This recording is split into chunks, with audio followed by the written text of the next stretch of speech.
Nesse momento, começamos mais uma reflexão na leitura e agora entramos no livro As Três Perguntas.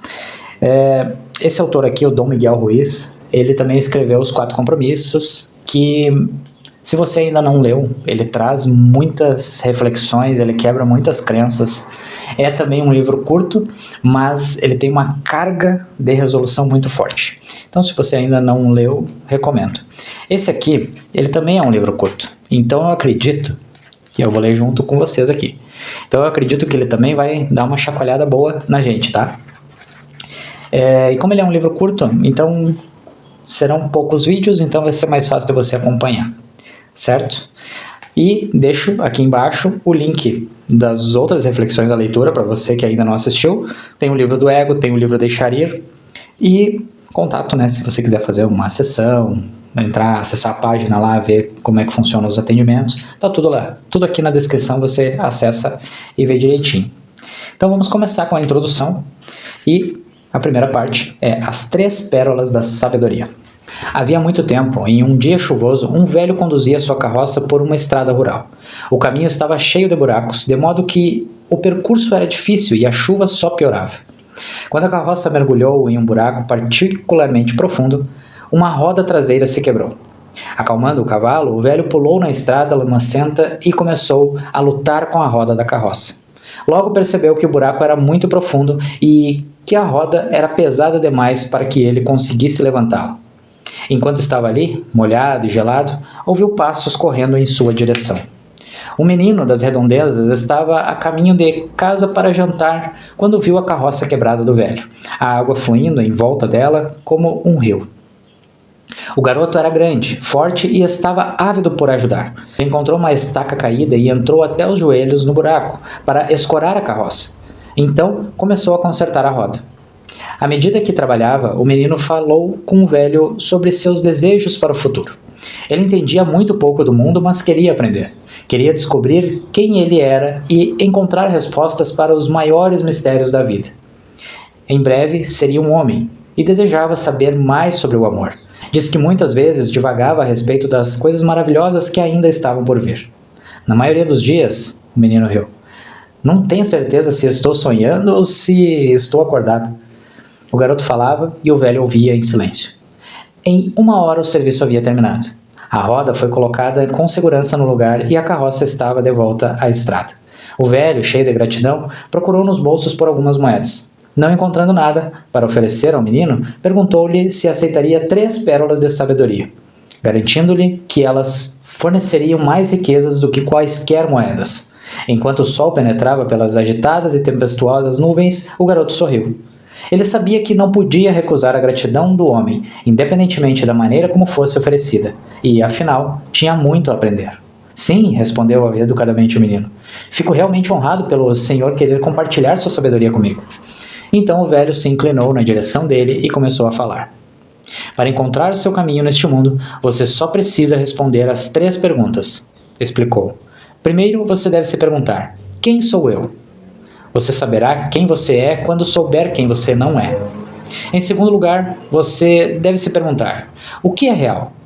Você saberá o que é real quando aceitar o que não é real. Terceiro, concluiu o homem, você deve se perguntar o que é o amor. Você vai conhecer o amor quando aprender o que não é amor.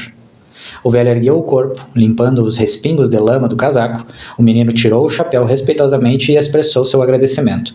Ele observou o velho subir na carroça e assoviar para o cavalo. A carroça balançou, estremeceu e começou a chacoalhar pela estrada.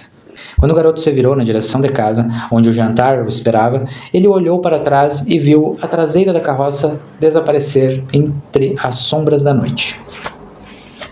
Abrindo a porta. Histórias simples nos convidam a refletir sobre a vida. De um jeito ou de outro, representam a história de todos. Se uma história é boa, tem o poder de inspirar perguntas e nos encorajar a buscar respostas. Se uma história é muito boa, pode ficar sob nossa pele e nos desafiar a enxergar a verdade. Pode abrir novas portas de percepção. Essas histórias nos deixam uma escolha: ser desafiados pela verdade ou fechar a porta e continuar seguindo por um caminho familiar. Este livro é para os que estão dispostos a enxergar a verdade sobre si mesmos. É para aqueles determinados a questionar o que é real e a passar por portas desconhecidas. A vida está ansiosa para começar uma nova conversa com você. Se você está disposto a ouvir e mudar, seu mundo pode ser transformado. Nós, humanos, somos o que somos hoje por causa da maneira como nosso sistema nervoso respondeu à luz durante milhões de anos. Nosso cérebro se tornou intrincado, nossas habilidades são diversas e nossas sociedades complexas. Certamente deixamos nossa marca neste planeta. E, no entanto, se nos perguntassem o que tínhamos a mostrar dos anos de evolução da humanidade, o que diríamos? Falaríamos que estamos livres de preocupações e conflitos? Que finalmente entendemos como ser melhores humanos que podemos ser? Seria maravilhoso afirmar que nossas crenças já não nos levam a fazer coisas terríveis. Seria ótimo dizer que nossas mentes já não travam guerras internas. Seria bom declarar que os humanos se tornaram sábios demais para se voltarem uns contra os outros. Seria bom dizer isso sobre a nossa espécie, mas não podemos. Pelo menos, ainda não. Em um mundo ideal, os seres humanos se dão bem uns com os outros em benefício próprio e em benefício da humanidade. Em uma comunidade ideal, as pessoas cooperam a fim de prosperarem e apreciam sua boa sorte. Elas valorizam a vida e cuidam da terra que as nutre. Idealmente, respeitam a si mesmas e as outras pessoas. Em uma família ideal, as crianças são criadas para se sentirem seguras e valorizadas. Os pais são professores inspirados e protetores vigilantes. Os idosos continuam sendo produtivos. Grupos de pessoas formam sociedades, é claro, mas nenhuma sociedade tenta minar qualquer outra. Juntas, constroem comunidades maiores e unidas, garantem o bem-estar de cada cidadão.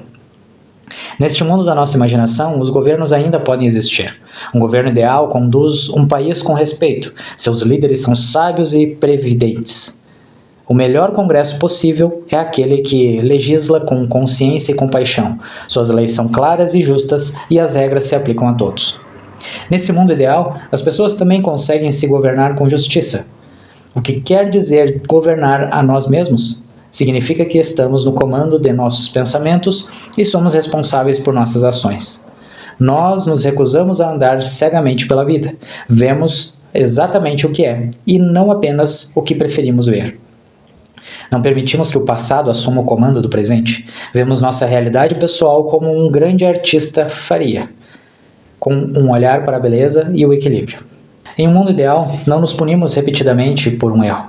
Não nos entregamos à autopiedade. Não manipulamos emoções. Não fazemos fofocas nem buscamos dramas.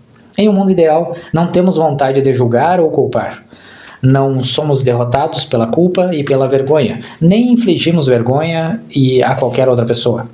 Em outras palavras, nos governamos da mesma maneira que queremos ser governados, com respeito. Há muito mais a dizer sobre esse mundo ideal, mas é importante considerar porque ele não existe de verdade para a maioria de nós. Ajudar o mundo a ir na direção de sua expressão ideal é uma tarefa muito grande para um pequeno livro, mas podemos dar os primeiros passos por conta própria. Tudo que construímos juntos, como seres humanos, começa com um pouco de imaginação. Podemos acreditar que somos vítimas trágicas das circunstâncias ou, com imaginação, adotar outra perspectiva e ver de que forma tão indelicada nos tratamos. Com todos os pensamentos e julgamentos, a mente pode parecer nossa pior adversária, mas se a imaginarmos de forma diferente, podemos torná-la nossa aliada. Ao modificar a maneira como nossa mente trabalha, é possível começar a mudar nosso mundo. Todos nós temos medos que não admitimos a nós mesmos e nem sempre temos certeza de como superá-los. Precisamos de amor, mas não estamos convencidos de que o mereçamos. Queremos nos amar, mas não sabemos como. Em um ou outro grau, há caos e confusão em cada um de nós. As ideias tomam conta e as opiniões intimidam. Ficamos envolvidos em nosso próprio drama e levamos isso tudo muito a sério. Desempenhamos papéis que não refletem a verdade do que somos. Por que fazemos isso a nós mesmos? A resposta é que nos mostraram como, e nos tornamos mestres nisso. Todos nascem como seres autênticos, mas é difícil permanecer autêntico em um mundo em que as crenças já nos foram atribuídas. Quando bebês e crianças nos dizem quem somos, como devemos nos comportar e como reagir ao que percebemos. É assim que famílias e culturas funcionam de maneira mais eficaz e que as crianças sobrevivem dentro de suas culturas. No entanto, não significa que essas lições estejam arraigadas na realidade. Pode-se dizer que nosso treinamento inicial nos ensina a nos enganar. Aprendemos a mentir. A vida é a verdade, e só existe a vida. Ao usar palavras para descrever a verdade, automaticamente a distorcemos. Dessa forma, uma mentira é, de maneira simples, uma distorção da verdade. Pode não haver intenção maliciosa, porém, ainda assim, usamos mentiras contra nós mesmos e contra os outros. Todos sabemos como crianças pequenas dizem as coisas mais engraçadas. Engraçadas porque falam a verdade como a percebem, sem julgamento. Percepções honestas, claramente faladas, soam bastante chocantes aos ouvidos de adultos. Por quê? Em muitas culturas, afirmar uma verdade óbvia é julgado como indelicado. Honestidade e autenticidade são, às vezes, consideradas qualidades infantis. De vez em quando, podem até ser sinônimo de loucura. A maioria de nós aprendeu a mentir a respeito do que vemos e de como nos sentimos. Quando chegamos à idade adulta, aprendemos a acreditar em nossas mentiras. Ao crescer, desenvolvemos mentes fortes, no entanto, as mentes podem se corromper. Formamos opiniões fortes, mas elas não representam a verdade. Respostas emocionais são corrompidas quando governadas por opiniões e crenças. Fomos criados por uma força amorosa, contudo, aprendemos a corromper até o amor. Corrupção soa como um crime intencional, porém, as pessoas não veem o mundo como intenções corruptas. Nascemos famintos pela verdade e ansiosos por amar. A corrupção acontece quando colocamos nossa fé em pensamentos e ideias em vez de naquilo que percebemos. Acreditamos na maior parte do que nos é dito e, no processo, perdemos nossa conexão com a vida, com a verdade. Criamos regras e estruturas que se ajustam ao que nos foi ensinado a acreditar. O amor é um exemplo de como nossos impulsos naturais podem ser envenenados por ideias. A muitos de nós foi ensinado que o amor é condicional, que vem com regras específicas de compromisso. Para simplificar, o amor é corrompido pelo se. Muitas vezes não ouvimos o se falado em voz alta, mas o sentimos com bastante frequência, mesmo entre pessoas dedicadas umas às outras. Vou te amar se você fizer o que eu quero. Vou te amar se você ficar ao meu lado, não importa o que aconteça. Vou te amar se você ficar isso ou acreditar naquilo. Vou deixar de te amar se você me envergonhar, discordar de mim ou me deixar. Surpreendentemente, dizemos coisas como essas àqueles com os quais mais nos importamos, assim como os dizemos a nós mesmos. Sim, estabelecemos condições para nos amar. Condições que muitas vezes são rigorosas demais para serem atendidas. O verdadeiro amor vem sem condições. E, no entanto, não é assim que ensinam a maioria de nós a oferecer amor e a recebê-lo. Quando pensamos no amor como algo condicional, ele se torna outra coisa, uma coisa corrompida. É claro que essa espécie de corrupção pode ser reparada, porque começa no mundo virtual da mente. A realidade virtual é um reflexo, uma interpretação do que é real. A mente nos dá uma impressão de tudo que podemos tocar e ver, mas é uma impressão. Ideias não são feitas de matérias. Crenças não fazem parte da nossa composição genética. A mente não é real, e o mundo fantasioso que ele cria não existe. Então, o que é a mente e o que ela faz? A mente é uma função do cérebro que transforma a percepção em linguagem. As formas com as quais descrevemos a realidade são únicas para cada um de nós. Você tem o seu caminho, eu tenho o meu. A diferença depende de como o nosso cérebro funciona, é claro. Depende também de como nos ensinaram a perceber o mundo. Quando vemos uma cena idílica, como uma cadeia de montanhas, prados verdejantes e extensões abertas de vida selvagem, alguns de nós pensam no paraíso. Reagimos com excitação e prazer. Outros, vendo o mesmo cenário, imaginam extrema dificuldade e solidão e reagem com medo. Onde uns veem tranquilidade, outros veem perturbação. Se nos ensinaram a ter medo, provavelmente continuaremos com medo. Se acreditarmos que o desconhecido é perigoso, evitaremos novas experiências. Ensinaram-nos a interpretar o que vemos. Disseram-nos no que acreditar e acreditamos no que nos disseram. Somos guiados pela opinião pública e privada desde que nascemos. A realidade é feita de impressões e experiências às quais damos significado e valor pessoal. Isso muda constantemente, é claro, já que os eventos continuam se transformando. Nossa percepção pessoal da realidade é afetada por nossas opiniões e nossos medos. Muitas crenças encorajam o medo. Muitas crenças são influenciadas pelo medo. O medo teve um grande efeito na forma como aprendemos a ver o mundo. O medo físico é natural e essencial à nossa sobrevivência, mas é importante lembrar que o medo irracional não é. É irracional ter medo do que não existe. Na verdade, isso pode causar danos reais. E, no entanto, aprendemos a deixar o medo irracional moldar nossa realidade. Aprendemos a reagir emocionalmente, assim como outras pessoas, e a temer o que apenas imaginamos.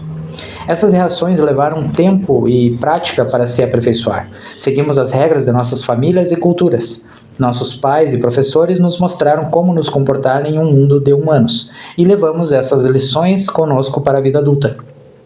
Agora nos dizemos como nos comportar da mesma forma. Seguimos as regras da sociedade, mas aplicamos a maioria delas em nossa própria vida.